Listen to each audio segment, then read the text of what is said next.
Gemini, it's a pretty significant month for you. I'm talking about March 2018. I'm Dadhichi from astrology.com.au. Thanks for tuning in, and those of you that are new, welcome. I say significant because of this very powerful combination of planets here in the upper part of your horoscope. Take a look at that. Usually when we see the Sun and other planets in this area of your horoscope, we note that it is pretty fortuitous for your professional activities, profession, elevation of rank and status, your self-esteem, the development of your ego. And we see here, along with the transit of the idealistic Neptune, Venus and Mercury, your ruler. Wow, it's a power punch of energy. And look also here on the 2nd, to enhance this whole combination, the full moon taking place in your 4th house. Now the 4th house is your domestic sphere, and you see that opposition line to all of these planets, bang, bang, bang, bang, Sun, Neptune, Mercury and Venus, means that although you've got this powerhouse of energy, you may have a challenge there from the domestic area, or just your own inner peace of mind. So this can sometimes simply be a case of taking on more than you can actually handle, and so it's important for you to pace yourself. Look there as well, around the 7th, there's a movement of a couple of these planets out of this 10th house. You've still got the... My daughter's over here with her headphones on. Yana! Shh. I shouldn't really be letting her use that anyhow. I'll be in trouble with all of you mothers out there who don't approve. Yana! Yana! Sorry about that. I'm getting distracted. So I was just saying, this lunar movement into the 6th house is favourably influencing the Sun and Neptune here. But this is also sometimes a tiring aspect. It can indicate that your vitality is down. And here, what's your response to that? To go and party.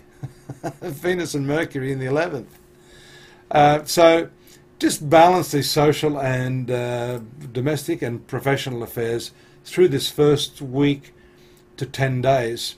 Here we see the relationship side of your chart in full swing with Mars here. Moon making its contact there, leading up to the 9th and 10th, can be somewhat explosive, to say the least. Mars is not particularly friendly, and the combination here of the Moon and somber Saturn in the 8th house of sexuality and intimacy may not be all that you would like at that point in time. Perhaps it's this social area of your life throughout the middle of the month that's going to give you the release you need to offset this rather harrowing Mars and Saturn here in the sphere of relationships. Things do change, but it's back here in your workplace around the 17th, when the Moon, moving through your 10th house of career, decides to make itself new and fresh again. This is, of course, what I'm talking about, the new moon here.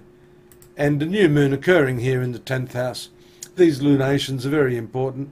As you've seen throughout my presentations, I often fall back on these as being, I guess, the punctuation marks of what you can expect throughout any given month in terms of the new and the full moon. The full moon here, as I said, on the 2nd of the month in your domestic sphere, and then the new moon taking place in this upper part of your chart. So lots of new things happening there.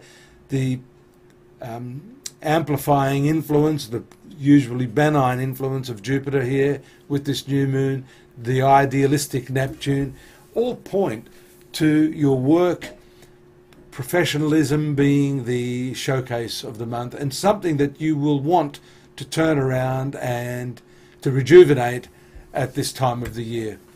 These 3 planets aren't too bad either, having the trine aspect here from the North Node, bit of a problem there from the square, but still, all in all, positive for financial and social benefits to you. There, the moon is going to accentuate this 11th house. And take a look also, the moon may move out of here, but Venus and Mercury will remain with Uranus. And then around the 21st, the sun, your planet of communication, contracts, making its powerful presence felt there as well in the 11th house. This is definitely networking. It's financial in nature as well. We saw the moon just moving here. This is your finance planet. It makes a bit of a stop over there around the 22nd into the 12th house for a couple of days there, which can be more expenses that you need to curtail. There, this is lovely. New friendships, new acquaintances taking place. Whenever the position of this number of planets is in that 11th house, and also the fulfillment of some dreams. There's a bit of a problem aspect financially. We've been talking about that earlier. We said just after the new moon and the movement through the 11th, expenses. Here again we see the right angle to your ruling planet and also Venus. And let's not forget about the retrogression here that we see, that retrograde Mercury in your 11th house. So yes, there's a new moon in the 10th house, new friends indicated, but also a cautionary tale here, which we've known of from the retrogression of certain planets. And look also here, Jupiter in its retrograde movement in your 6th house of work and workplace activities. The latter part of the month, around the 28th, 29th, moves you back into the domestic sphere, but not after the moon transits this 3rd house of communications and contracts. The transit of Venus on the very last day of the month to your 12th house is important, and that shows us, there it is on the 31st, a very different conclusion to the month.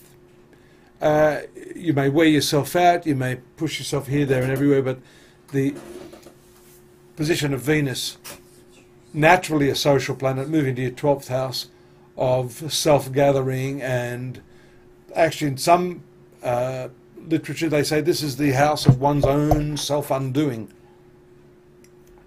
So that could well be the well-deserved rest you need from just burning the candle at both ends. Take a look, first subscribe, take a look at astrology.com.au, the written version of this.